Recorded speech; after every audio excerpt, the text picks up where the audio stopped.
Welcome to the panel. So today we're going to be talking about digital strategies and accelerating digital strategies during COVID. I'm going to start with Stuart, if I may. During COVID, I know that EasyJet made a big decision to invest in quite a big transformational change. So Stuart, tell us a little bit about how did that come up in the middle of COVID? What caused that decision, and tell everybody what you're doing. What happened? In terms of the problem or why we're doing anything was there was a recognition in the company that we were falling behind in some of our capability, because EasyJet for 20 years, or 25 years old, was founded on technology. It was founded on making it easy and using tech and digital to give a great customer experience and do it at a low cost. And we'd fallen behind. And we've fallen behind, not in the mindset, but in some of the foundations. So over the last few years, and actually there was quite a well-publicized failure to go and make this happen a few years back. So it's a case of, right, how do we go and accelerate? How do we accelerate out of the pandemic? How do we take this opportunity to come out of this fitter, stronger, with new capability, with the right mindset, with the right organization, to go and give that and reinvigorate that customer experience that we are renowned for, and is what's built the company. So when I joined about a year ago, why you would join an airline in the middle of a pandemic is interesting. That's a different conversation. But it is really to go and do this transformation, and it's everything. There's probably 75% of the company systems will be changed in the next 3, 4, maybe 5 years. And the priority is the customer engagement. Most people know it as a PSS. We have our own one. It was built 20 years ago and evolved and generated from there. But how do we deconstruct that? How do we change that? How do we take what's really good? So some really great stuff in this. Like all the low-cost guys, the high volume. In January, in the sales in the UK, it's a really big deal. We fill a plane every 20 seconds. I mean, that is real high performance. So doing that in this environment takes real skill, and we have some really great technologists. So it's building on the best of that with the best that the market can offer as well. And so it's looking at how do we do this in a way that doesn't break the company. There's packages out there. We've looked at the market, looked at how do we do this. And to be fair, we've had great support, the exec team and the board, the main board.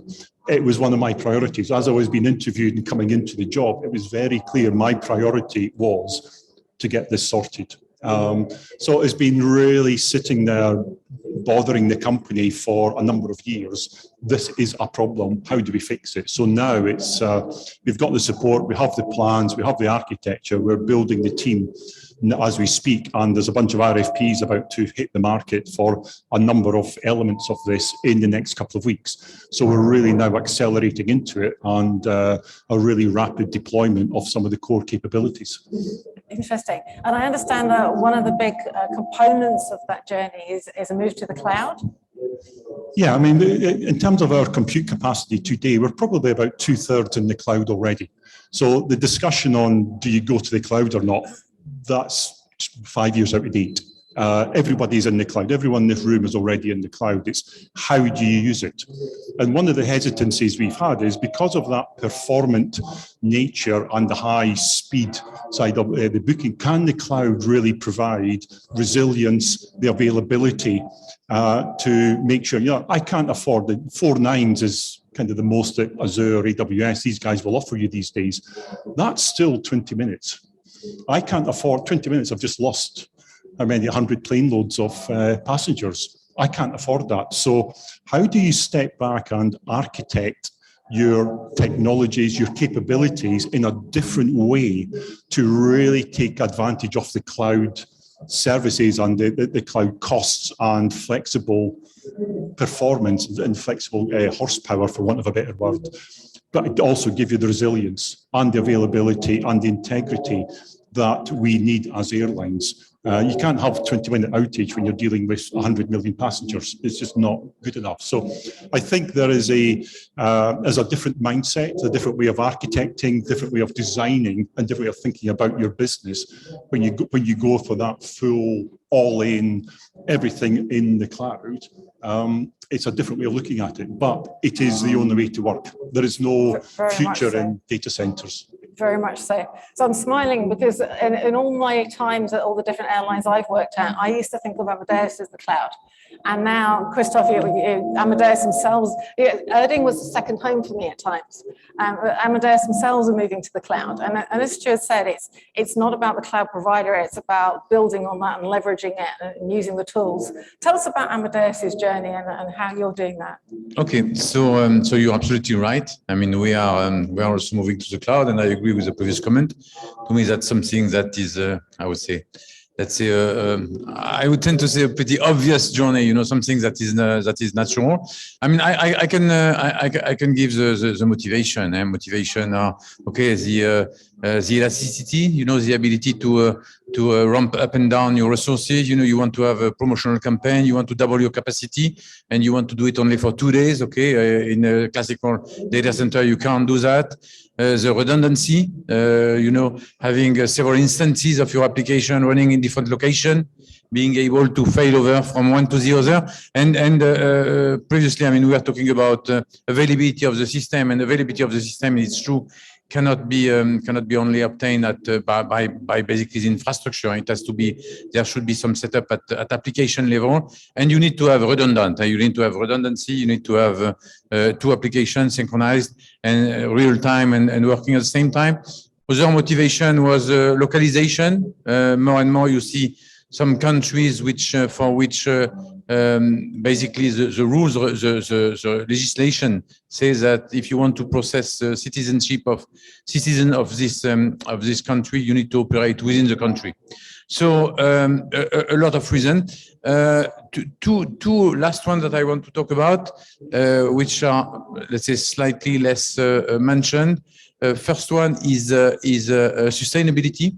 I mean, when you have your own data center, you need to be you can get carbon neutrality.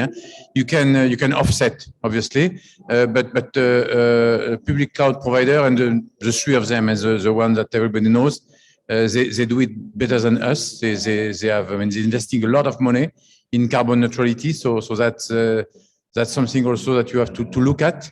What is also called power usage efficiency, which is basically, you know, the electricity or the power that you use in order to effectively do the calculation, do what you have to do, and not the extra things like heating and cooling and this type of stuff. So they are also much more efficient compared to when you have your own data center. So there was a lot of things. So then eventually we took the decision effectively to move all our data center into public cloud. So we discussed with the three of them, which are to be fair, I mean, the three cloud providers are remarkable. So we finalized an agreement with Microsoft Azure, and now we are partnering with them, and then we are moving progressively our application. So some words also on there are different ways of moving to the cloud. You can do what is called lift and shift. So basically you have a virtual machine, you know, it's like having the same machine, but it's not fully virtual, and you take your application and you migrate it on the other side. Okay, so it's not refurbishment. There is no refurbishment. You don't change your application, you move it as such. It's obviously you get something, but you don't get automation, you don't get all the nice things that come to with the cloud. You've got a second way, which is you do what I would call a light refurbishment, which is basically you containerize your application. So you split it into small chunks and you make it containerized, so with containers, and then that allow you to actually already manage your application in a much better way, full automation. You know, the way you allocate your machine, the way you scale up your the amount of system infrastructure when you did it. So that's what we are doing for the majority of application. And then you got the third level, which is cloud native. So basically microservices, an application, asynchronous type of application. So the application which is actually built and sought for leveraging all what the cloud can give to you. That's the way we are writing all our new application. Some of them are refurbished also to work this way, but that's definitely where we want to go. Very much so. Thank you, Christophe. And I think you're building on that. Very few of us, or I'd be quite interested if anyone in this room have got a business case approved to move to the cloud based on outsourcing a data center. That's quite rare. Normally, it's about improving operations, customer journey, driving revenue, or some other reason. And Dee, you spoke to us on stage this morning about how you were helping Japan Airlines. Clearly, there's a trend at the moment. Cloud is a trend. Everyone's going there for a reason. But what's the trend that you're seeing, and what are the main reasons and business cases and benefits that people are putting forward for their cloud journeys? Yeah, clearly there's a set of decisions that need to be made. And I thought Stuart and Christophe did a great job of going through what are the ways, how do you work that? I mean, clearly there is this push to cloud where, it's funny, 5-6 years ago, if we were sitting on a panel or even 10, cloud, you wouldn't have mentioned that there's no future for data centers, right? But that's where it is. And you're even seeing IBM, we've just spun off part of our company, manage the infrastructure, and we're all in on the cloud. We've acquired Red Hat for an open multi-cloud approach. Our services are really shifting into helping companies like EasyJet and Amadeus to help transition to the cloud. So that's our business what we're trying to push on an open hybrid way, or a open approach to that. I guess the decision points that people need to take into account is the cost for this. And I thought, Christophe, whether you do a lift and shift, whether you do I think you called it a minor refurbation, or we call modernization, but somehow, do you have the luxury to upgrade some of the apps? Now, we have had some of our clients, larger airlines, I can't mention the name, where we're moving 1,200 apps to a cloud provider right now. And as a part of that, you have to then go in on a portfolio basis to look at which applications you can with the dollars you have available, the time you have available. So these are all critical components. But one thing that I want to put in people's minds, there's a new operating model that you can benefit from by moving. It's not just the actual systems that you're upgrading, but it's your processes. Generally in IT, we haven't looked at end-to-end processes like we've used for SAP, procurement, HR, and so forth. In the IT world, we've been whether I have a Microsoft-centric or technology-specific teams that all kind of work in the testing environments, the deployment, their development environment, all of those things are unique. And we haven't really had a common approach at building test, whether it be on a mainframe, whether it be on a mid-range, whether it be on a cloud native or another piece. And what we're saying is in the new systems, and this is part of the Red Hat OpenShift with our open approach, is you can actually get to common processes not dependent on the actual type of systems you have. So I want to make sure that that's very clear. I can have a common way to deploy my code, whether I'm developing on a mainframe, a mid-range, cloud native, or so forth. So don't forget that is a key piece to transform to agile as you're moving to cloud. And if you're a CIO and you have money available to move, do not forget to change your organization, because you're going to get pushed to only do the very minimal for your systems. That's very true. Thank you, Dee. And you're putting the whole change management process is quite complicated. But clearly, what's the business case to move to the cloud? Is it about the customer? Is it about revenue? Is it about operations? Let me come to Ido, if I may, who's virtually up here on the screen. Hopefully you can hear me. So Ido, tell us a little bit about digital transformation at El Al and what's at the heart of your transformation journey. Hi, everybody. Can you hear me well? We can hear you. All right. So first of all, thank you very much for having me. In El Al, we've been just like in any other airline suffering in the past 2 years. But I think it's more, I look at it more as an opportunity rather than a challenge that we can't, or rather than a threat that we can't withhold. And I think the world has changed dramatically in terms of digital adaptation, and not just on us IT people, of course, on the commodity, on the people that just, even the smallest shoe store in a village have their own website now. And we in El Al understood that once we've reduced, so basically when you go through digital transformation, you do the transformation and then you reduce your costs, maybe with manpower, etc. But here it was just the opposite way around. 35% of the people were released from the company. So out of 6,500, we remained less than 4,000. So now the automation and all the digital transformation is a must. It's not something that needs to be happening in order to reduce the cost. So we've set up a goal to be, and one of the biggest challenges that we have now is, of course, everything with regards to the website, the app, marketing automation, moving to cloud platform in terms of telecommunications, so CCaaS, and of course the CRM. So all those 5 platforms have gone through dramatic change, and they are being going through dramatic changes. But it's more throughout not just technology aspect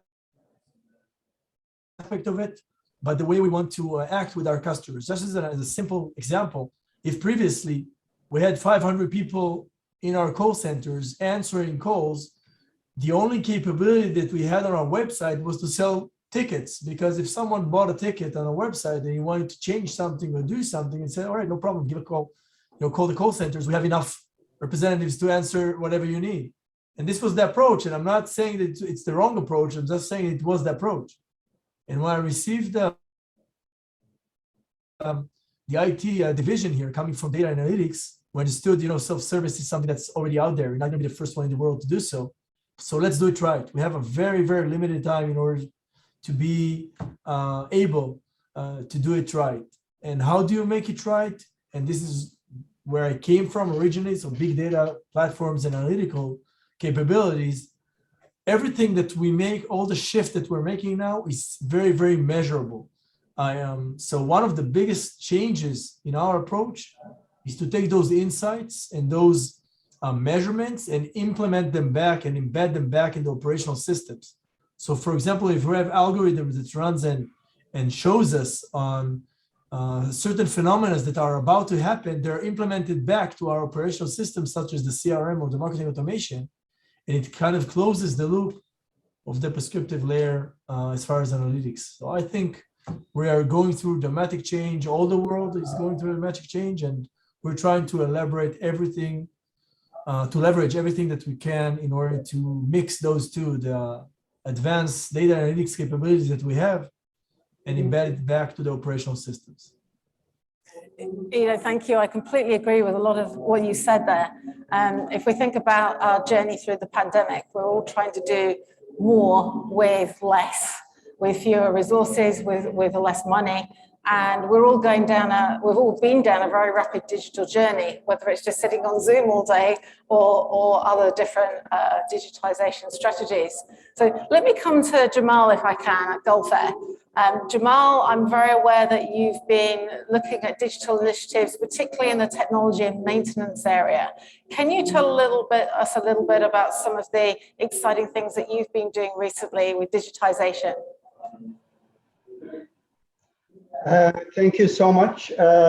Being in charge of the engineering and maintenance, yes, my focus mainly is in this areas, the engineering and maintenance.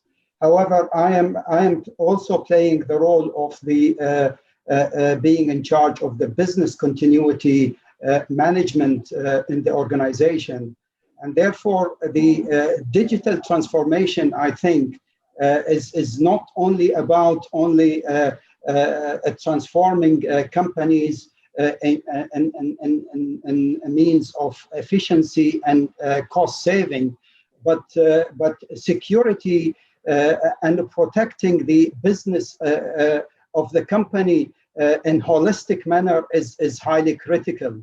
And this for this.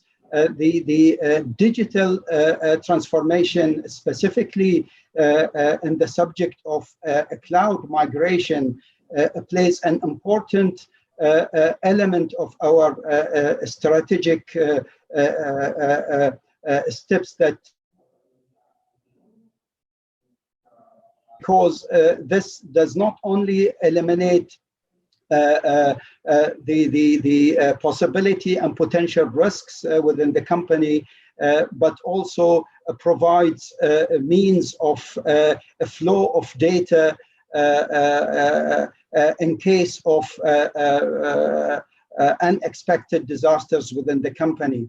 A couple of days ago, we have carried out a drill test for 3 days, completely work from home concept, uninterrupted, for example, on every critical functions within the company, and it has been extremely successful thanks to the in my opinion, the technology that is available nowadays. I think, as I agree with Ido there, the big advantage that the pandemic has brought is us realizing that the digital transformation is not a luxury anymore, but it is an absolute necessity in our industry. In the maintenance and MRO, I must say that maybe the maintenance is one of the areas that is still not so much developed, and it has a way to catch up with the rest of the aviation industry. However, a lot of digital solutions these days are being pumped into the market. We, however, need to be mindful of what are of these solutions that will be best serving us in order to provide the necessary predictive maintenance solutions, as well as will help in the supply chain, blockchain, for example, and the other element of maintenance and engineering that will drive the business into a better efficiency and ultimately make the aircraft more available, and therefore enhance the customer experience in general. Very right, Jamal. I mean, customer experience is everything. And I think we've seen a huge amount of change in customer expectations through the pandemic. Going back to that concept of we've all spent far too many hours sitting at desks on Zoom calls, our own expectations of digital have changed as well. So perhaps just coming back to Stuart first, how are customer expectations driving some of the existing but next steps in your strategy? Yeah, it's a good question, because customers are changing and their behaviour has changed dramatically over the last 18 months. They're booking later. They need more reassurance on what's this documentation do they need, what testing do they need to do. It's a really confusing picture. We fly into 30 countries, every one of them is different. You know, I'm trying to keep the customer engaged, happy, confident, because to go and book your holiday now for, say, June, July next year, you need confidence. You know, so a lot of what we are doing is about building the confidence that they can get their money back quickly and easily. We've talked about some of that before. So some of those simple little things are actually making a big difference to the customer attitude, to their behaviour, confidence that they can get their money back if it's cancelled or they change their mind or someone's ill. It's also about ease. We already get about 40% of our bookings through the mobile app. We've put in disruption management to automate the cancellation and the transfers. You start putting in some of those elements of the process, which they used to have to go through forms and call the call centre. You automate all that, and it's relatively easy to go and do that. It gives the customer a great experience and it's confidence, because they don't have to interact. They just want to do it digitally and automatically. But secondly, it saves you money. So there's two reasons you go and do digital or transformation. One is customer experience that they are willing to pay for. So just doing it for the sake of it isn't worth it. You have to make money out of this thing. It's an airline that we're in there. And the second one is, how do you save your own costs? And so if you can get both from a change, that is absolutely a win-win. So it's finding those little nuggets that customers really value and appreciate, and trying to take some of the grit out of the system and ease their travel, whatever that is, whether it's documentation at the airport, whether it's through customs, whether it's through disruption management. All of that builds up that confidence and their willingness to come back and fly with us the second time round, which is really what we're all after. Everyone in the room is, how do we get the repeat customers coming back happy and spending even more money with us? Yeah, so very, very true. And I was just smiling while Stuart was saying customer experience and cost, because I flew in on Monday, so I didn't have to do the PCR test. So I chose the $22 antigen test, and it took a lot longer than 3 hours to get me a result, and was really not a great experience, and I wouldn't recommend it, which just made me smile. I chose the cheap one. So coming back to customers, Christophe, I know that your journey is not just about migration to the cloud. You're actually building new customer solutions in doing that. Tell us what we are going to see from Amadeus in the next few years. Okay, so there are two things in terms of what we are building and customer expectation. There is what I would call the relative short term, which is basically answering, to this pandemic, and to also basically going out from the pandemic. And for this, you have some of the things that, by the way, Stuart mentioned. We have rebuilding the offer, so basically being able to, for airlines, that suffered a lot during the pandemic, and now they need to come up with offer that they have to propose to the travelers, and so that means that sometimes new routes, but that also means to propose when customers are going to their website, to our mobile app, to propose things like which is what answer to the customer expectation. So that's what I call rebuilding the offers. And after you've got everything has to become, touchless. So basically all automation. There was a lot of habit during the COVID, which is that now everything has to be automated. You don't want to call a call center. You don't want to necessarily have to interact with an agent. So that means that the application, the website, the mobile application has to allow to do everything. Everything has to be possible, seamlessly. So that's the second thing. The third one, and Stuart mentioned, is what we call safe travel on our side, and which is basically making sure that the traveler can travel easily, and we know that it's not easy to travel easily. Unfortunately, you have a lot of documents to fill. You have a lot of regulation to follow. So all this has to be automated as much as possible. So that's the first type of things that basically we are doing, and making sure that we give that to our customer. And the second thing is to accompany them into their digital transformation. And for this, we are doing things like moving to enhancing the offer management, dynamic pricing, dynamic bundling. So being able to propose to a traveler something which is automatically assembled, at the time the request is done, and automatically priced and dynamically priced, moving towards an order management system. So basically all the IATA initiative in order to simplify our industry and make our industry more efficient. So that's our priority for the time being. Thank you. And that is quite a journey, I have to admit. I reckon. A whole journey to navigate. And I was thinking, as you were saying, though, if you think about, we all want to be special, don't we? We all like personalization, whether we aspire to provide that to our customers or because we want that as a consumer. But sitting behind that personalization, you really have to know me and know my habits and travel patterns and people like me. And that comes back to data. And I sort of feel in the world of data, I come to Dee, we've just, it's a tip of the iceberg at the moment in how we use, consume and exploit our data. Dee, would you agree with that? And how is IBM helping on the data side of digital transformation? Yeah, I think it goes with the cloud discussion, because data oftentimes is separate from an infrastructure perspective than the applications, right? It's one of the wonderful things. However, we also know that we're going to have multiple clouds where data is. And our airlines clearly know they have a plethora of data. We've talked about it. You have plenty of data. So there is going to be locations traversing networks. How do I bring that together where the business has basically driven a lot of the applications? The formats of the data is not there. But let me just give one piece of advice. There's definitely technology out there we call into the data fabric.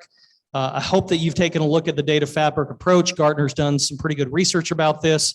We've got an emerging, well-positioned cloud pack for data around this that provides you the tools, multi-cloud, optimizing so you don't have to replicate your data. You can provide analytics. But I wanted to mention one thing that we have partners here as well at the conference.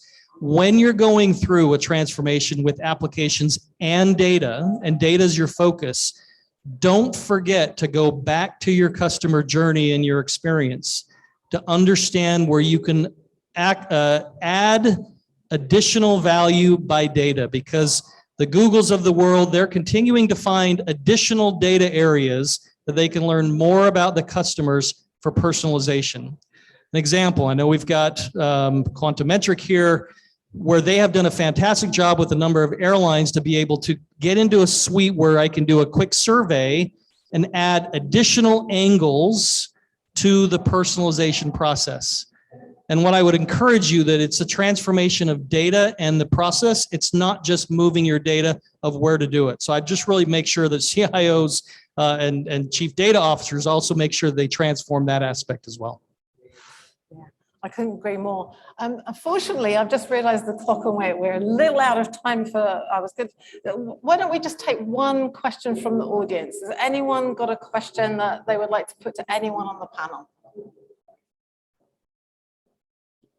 Silence. Come on, someone raise their hand, something unusual. Oh, I think everyone's hungry. Well, look, guys, thank you for joining us today. I'd like to say thank you to Dee and Stuart and Christophe and Ido and Jamal. Very exciting to hear about the digital transformation journeys we're all going through. Enjoy your lunch, and we are back in here in an hour.